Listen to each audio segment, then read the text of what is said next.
अबे तू नीचे उतर, यह वीआईपी सीट है, ड्राइवर ने ऊंची आवाज में कहा। लेकिन लड़की ने विनम्रता से जवाब दिया, टिकट तो मेरी है। तेरे जैसे लोग कहां अफसर बनते हैं, चल निकल।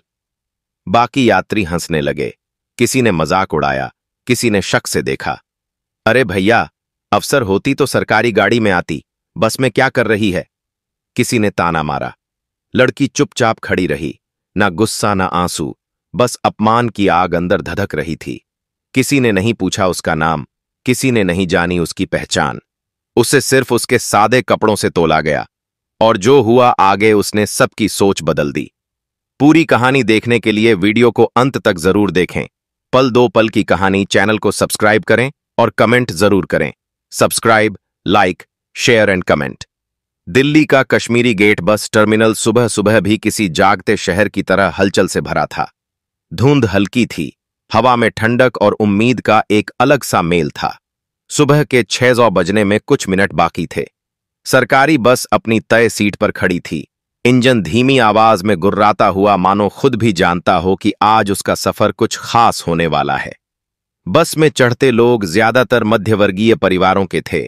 किसी की बहन मसूरी पढ़ाई के लिए जा रही थी, कोई बेटे को छोड़ने आया था, और तभी भीड़ को चीरती हुई एक दुबली पतली लड़की दिखाई दी।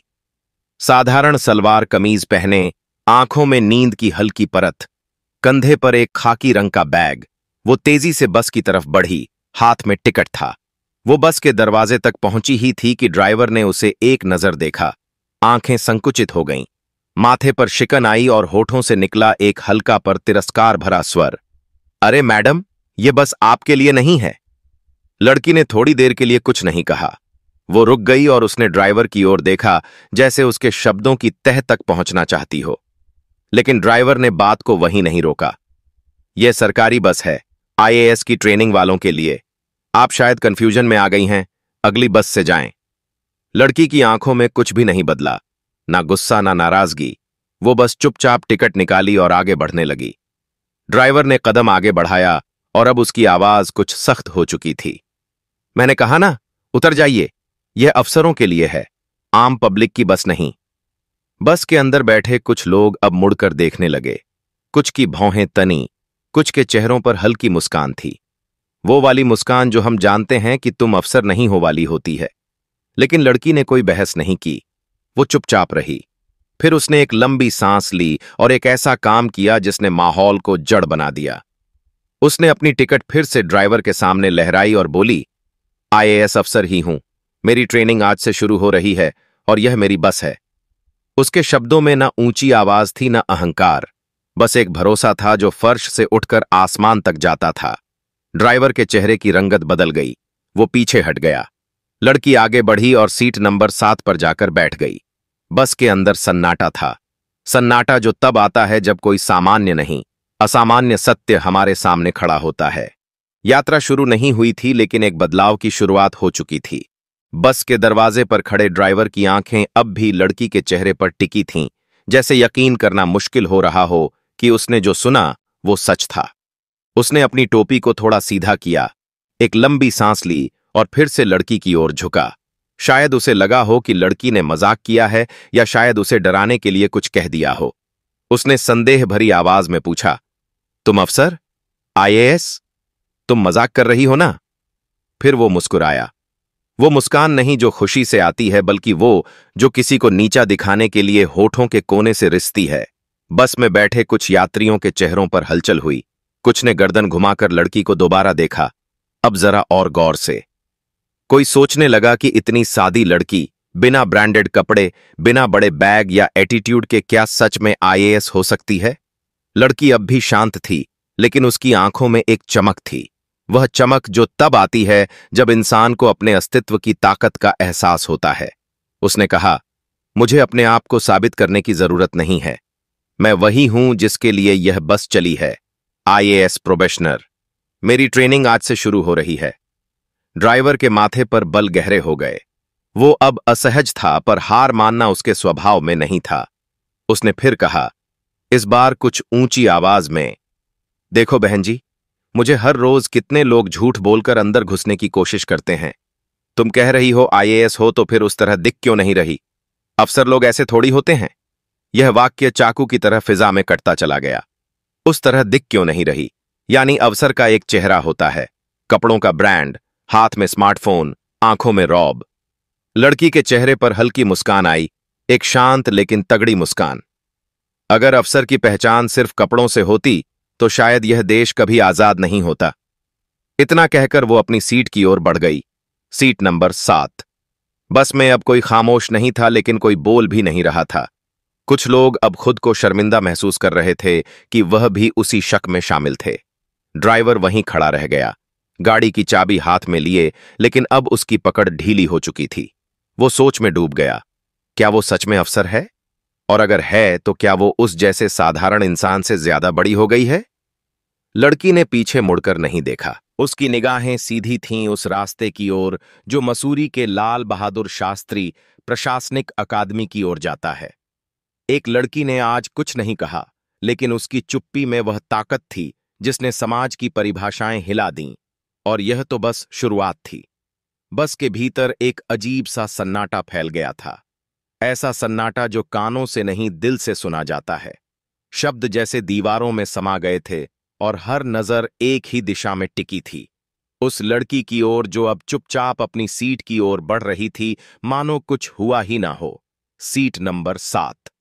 वो सीट जो शायद उस दिन किसी को याद नहीं रहती अगर वह लड़की वहां जाकर ना बैठती। जैसे ही उसने अपना बैग उतारकर बगल में रखा और खिड़की से बाहर देखना शुरू किया, पीछे की सीटों से फुसफुसाहट शुरू हो गई। सच में अफसर है?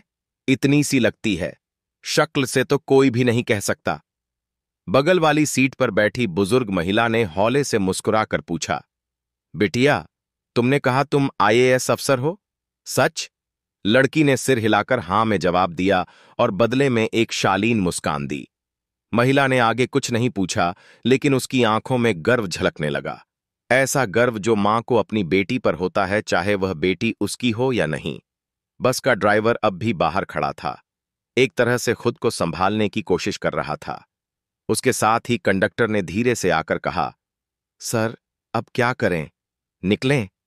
ड्राइवर ने सिर हिलाया, लेकिन उसकी आंखें अब भी उसी सीट पर अटकी थीं। उसे यकीन नहीं हो रहा था कि वह लड़की जो अभी अभी सामान्य सी दिख रही थी, वह दरअसल एक आईएएस अफसर है। उस पद पर जहां पहुंचने के लिए हजारों लोग सालों तक संघर्ष करते हैं। जैसे ही बस ने धीरे धीरे आगे बढ़ना शुरू किया, ड्राइवर ने रियर व्यू मिरर में एक नजर उस सीट पर डाली। Seat number 7। लड़की खिड़की के बाहर देख रही थी, लेकिन उसकी आंखें कहीं और थीं। वह सोच रही थी शायद अपने सफर के उन तमाम पड़ावों के बारे में, जब उसने गांव के स्कूल में बिना बिजली के पढ़ाई की थी, जब रिश्तेदारों ने कहा था कि लड़कियों के लिए यूपीएससी नहीं होता, जब समाज ने बार बार कहा था कि तुम में दम नहीं है। लेकिन आज वह सब पीछे छूट चुका था। आज वह उसी बस में बैठी थी जहां उसे उतर जाने को कहा गया था, और अब वही बस उसे उसकी मंजिल की ओर ले जा रही थी। यात्रियों में कुछ ऐसे भी थे जो अब थोड़े असहज हो गए थे। उन्हें अपनी पहली धारणा पर पछतावा हो रहा था, लेकिन लड़की के चेहरे पर कोई शिकवा नहीं था, ना ताना ना व्यंग्य। बस एक गहरी शांति थी जो उन सबको सिखा रही थी कि बोलने से पहले समझना जरूरी होता है। Seat number 7। अब वह सिर्फ एक सीट नहीं थी, वह बन चुकी थी एक प्रतीक, एक सबक, एक संदेश कि सम्मान पहनावे से नहीं, पहचान से आता है। और सफर अब भी बाकी था। करीब 7 घंटे की यात्रा के बाद बस धीरे धीरे मसूरी की पहाड़ियों में चढ़ने लगी थी। सड़कें अब संकरी हो चुकी थीं, कोहरे की चादर धूप से झलक रही थी और आसमान नीला होते होते उम्मीद का रंग उड़ चुका था। खिड़कियों से बादलों की परतें दिख रही थीं, जैसे आसमान नीचे उतर आया हो। सीट नंबर 7 पर बैठी लड़की अब भी शांत थी। उसने पूरा रास्ता बिना किसी शिकायत, बिना किसी प्रदर्शन के तय किया। ना उसने किसी से बहस की, ना किसी से पूछा कि क्या अब लोग उसे पहचानते हैं। बस आखिरकार एक बड़े फाटक के सामने रुकी, लाल बहादुर शास्त्री राष्ट्रीय प्रशासनिक अकादमी। यही वह जगह थी जहां देश के सबसे होनहार और मेधावी युवा अफसरों को गढ़ा जाता है। यही वह स्थान था जहां से निकलने वालों को देश का भविष्य कहा जाता है। बस जैसे ही रुकी, गार्ड ने आगे बढ़कर बस का दरवाजा खोला। ड्राइवर ने एक गहरी सांस ली। उसकी नजर अब भी सीट नंबर 7 पर थी। लड़की खड़ी हुई, कंधे पर अपना बैग संभाला और शांत चाल में आगे बढ़ी। जैसे ही वह दरवाजे पर पहुंची, सुरक्षा गार्ड ने आगे बढ़कर बेहद सम्मानपूर्वक सलाम किया और कहा, welcome ma'am, we have been expecting you. Driver का चेहरा इस बार सफेद पड़ गया। उसके पैरों के नीचे जैसे जमीन खिसक गई हो। वो वहीं खड़ा रह गया। उसका मुंह आधा खुला और आंखों में एक ऐसा भाव जो अफसोस और अपराध बोध के बीच झूल रहा था। बस में बैठे यात्री अब पूरी तरह समझ चुके थे कि यह कोई आम लड़की नहीं थी। यह थी एक चुपचाप चमकती हुई लौ, जिसने बोलने की जरूरत ही महसूस नहीं की, क्योंकि उसकी उपस्थिति ही उसका उत्तर थी। कंडक्टर धीरे से ड्राइवर के पास आया और फुसफुसाया, भाई, लगता है तुझसे बहुत बड़ी भूल हो गई है। ड्राइवर कुछ बोल नहीं पाया। उसकी निगाहें अब भी उस लड़की पर थीं जो फाटक पार करके भीतर जा रही थी, बिना पीछे मुड़े, बिना एक शब्द कहे। लेकिन उसकी पीठ पर आत्मविश्वास था, चाल में गरिमा थी और हर कदम में वो संदेश छुपा था जो सैकड़ों भाषण भी नहीं कह पाते। लड़की भीतर दाखिल हो गई। अकादमी की इमारत के सामने एक नाम लिखा था, सशक्त भारत की नींव यहीं से रखी जाती है। ड्राइवर की आंखों में अब पछतावे के साथ साथ एक सीख भी चमक रही थी। उसने पहली बार किसी को देखकर सोचा, इंसान को उसके कपड़ों से नहीं उसकी मंजिल से पहचानना चाहिए। और शायद यहीं से एक दूसरा सफर शुरू हुआ था। उस लड़की का नहीं, उस ड्राइवर का। वो सफर जहां कोई लड़की अफसर बनकर नहीं, इंसान बनकर सबक दे गई पूरे समाज को, पूरे देश को। मसूरी की वो सुबह अब इतिहास बनने जा रही थी। अगले दिन लाल बहादुर शास्त्री प्रशासनिक अकादमी के मुख्य सभागार में नए आईएएस प्रोबेशनर्स के स्वागत का आयोजन था। देश भर से आए अफसरों के परिवार, मीडिया, वरिष्ठ अधिकारी सब मौजूद थे। मंच पर एक नाम बार बार गूंज रहा था, कविता मिश्रा। जी हां, वही लड़की, सीट नंबर 7 वाली। उसका नाम जब मंच से बुलाया गया तो पूरा हॉल तालियों की गूंज से भर गया। लेकिन कविता के चेहरे पर कोई घमंड नहीं था। वह अब भी उतनी ही शांत, उतनी ही विनम्र थी जैसे उस बस में थी। मंच पर उसे सम्मानित किया गया। जब माइक उसके सामने आया तो उससे एक सवाल पूछा गया, मैम, आप जब बस में चढ़ीं और आपके साथ भेदभाव हुआ, आपने जवाब क्यों नहीं दिया? बहस क्यों नहीं की? कविता ने मुस्कुराकर जवाब दिया, कभी कभी जवाब देना जरूरी नहीं होता, बस वक्त का इंतजार करना चाहिए। मेरा काम चिल्लाना नहीं, देश के लिए काम करना है। जो अफसर आवाज से नहीं कर्म से पहचाने जाएं, वैसे ही अफसर बनने आई हूं। पूरा हॉल तालियों से गूंज उठा। लेकिन कहानी यहीं खत्म नहीं हुई। ठीक उसी शाम जब कविता अपनी रूम की बालकनी से पहाड़ियों को देख रही थी, तो रिसेप्शन से फोन आया, मैम, कोई आपसे मिलने आया है, नाम है ओम प्रकाश वर्मा। कविता चौंकी। यही तो था उस बस का ड्राइवर। वो नीचे आई। सामने वही आदमी खड़ा था जिसकी आंखें झुकी हुई थीं, टोपी हाथ में पकड़ी थी और चेहरा पछतावे से भीग चुका था। ओम प्रकाश ने धीरे से कहा, मैम, मैंने आपको उस दिन पहचानने से इनकार किया, आपको रोका, नीचा दिखाया। आज समझ आया गलती क्या होती है। वो लड़खड़ाती आवाज में बोला, आपको देखकर मैं अपने पुराने विचारों में अटक गया। लगा अफसर वो होते हैं जो गाड़ियों में आते हैं, चमकते कपड़े पहनते हैं, और आपने मुझे गलत साबित कर दिया। कविता ने उसकी आंखों में देखा। वहां डर नहीं था, सिर्फ पश्चाताप था। वो बोली, आपने जो किया वह गलत था, लेकिन आज जो कर रहे हैं वो साहसिक है। बहुत लोग गलती करते हैं पर मानते नहीं। ड्राइवर की आंखों से आंसू छलक पड़े। मैं चाहता हूं कि एक दिन मेरी बेटी भी आपके जैसी बने और मैं गर्व से कह सकूं कि मैं उस बस का ड्राइवर था जिसमें कविता मिश्रा ने अपनी पहली ट्रेनिंग यात्रा की थी। कविता ने हल्के से मुस्कुराकर उसका हाथ थामा और कहा, आपकी बेटी जरूर बनेगी, क्योंकि आपने आज वह सीखा है जो कई लोग सारी उम्र नहीं सीखते। इंसान को उसकी पहचान से नहीं, उसकी नीयत और मेहनत से पहचाना जाता है। वह पल दोनों की आंखों में हमेशा के लिए बस गया और देश को मिल गया एक सबक।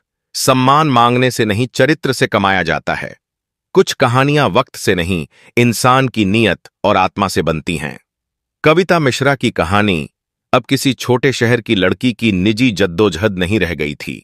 यह बन चुकी थी पूरे देश के लिए एक आईना, जिसमें समाज अपनी सोच का असली चेहरा देख सकता था। कुछ ही दिनों में कविता के बस वाले अनुभव की खबर सोशल मीडिया पर वायरल हो गई। किसी यात्री ने उस दिन की तस्वीरें और घटना को एक ब्लॉग में लिखा था, जो देखते ही देखते देश भर में फैल गई।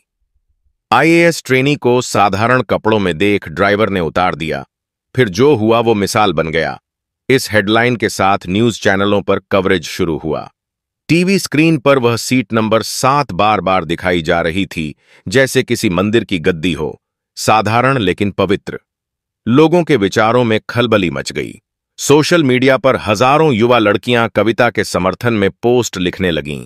कहीं किसी गांव की बेटी ने पहली बार कहा, मैं भी बन सकती हूं अफसर। कहीं किसी पिता ने अपनी बेटी की किताबों के ढेर को देखकर कहा, पढ़ ले बेटा, तुझे भी दुनिया पहचानने से इनकार ना कर सके। लेकिन बदलाव यहीं तक सीमित नहीं रहा। बिना किसी प्रचार के, बिना नारे लगाए, कविता एक ऐसी चुप क्रांति का चेहरा बन गई थी जो पूरे सिस्टम की सोच को झकझोर रही थी।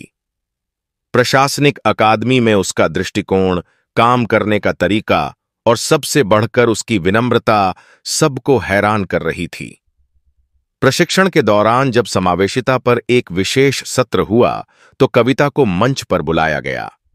वहां उसने जो कहा वह सिर्फ शब्द नहीं थे, वो एक ऐसी सोच थी जो पीढ़ियों तक गूंजने वाली थी। हम अफसर बनते हैं लोगों की सेवा के लिए, सम्मान कमाने के लिए नहीं, और जो सम्मान कपड़ों से आता है वह पहनावा बदलते ही चला जाता है। असली इज्जत तब मिलती है जब लोग आपकी नीयत पहचानें, आपकी मेहनत से प्रेरित हों। हमें अफसर नहीं इंसान बनना है, और वो इंसान जो खुद भी बदले और सिस्टम को भी बदले। उस दिन तालियों की गूंज बस में नहीं, पूरे देश में सुनाई दी। कविता के उस सफर ने एक पुरानी सोच की नींव हिला दी थी कि अफसर का चेहरा चमकता होना चाहिए, कि रुतबा कपड़ों से दिखता है। उसने बताया कि असली रुतबा तो तब है जब आप साधारण दिखकर भी असाधारण काम करें। आज जब नई सिविल सेवा बैच की लड़कियां अकादमी पहुंचती हैं तो वह सीट नंबर 7 को देखकर रुकती हैं, तस्वीरें लेती हैं। वो कहते हैं, यहीं बैठी थी वो जिसने हमें यह सोच दी कि हम भी कर सकते हैं। और उस बस के ड्राइवर ओम प्रकाश ने अपने गांव के स्कूल में अब अपनी बेटी का नाम लिखवाया है। देश ने एक लड़की की खामोश चाल से वह सीखा जो नारे नहीं सिखा सके। सम्मान मांगा नहीं जाता, वह अर्जित किया जाता है, और पहचान पहनावे से नहीं सोच से बनती है। यही थी कविता की कहानी, एक लड़की, एक सीट और एक पूरे देश के सोच बदलने की शुरुआत।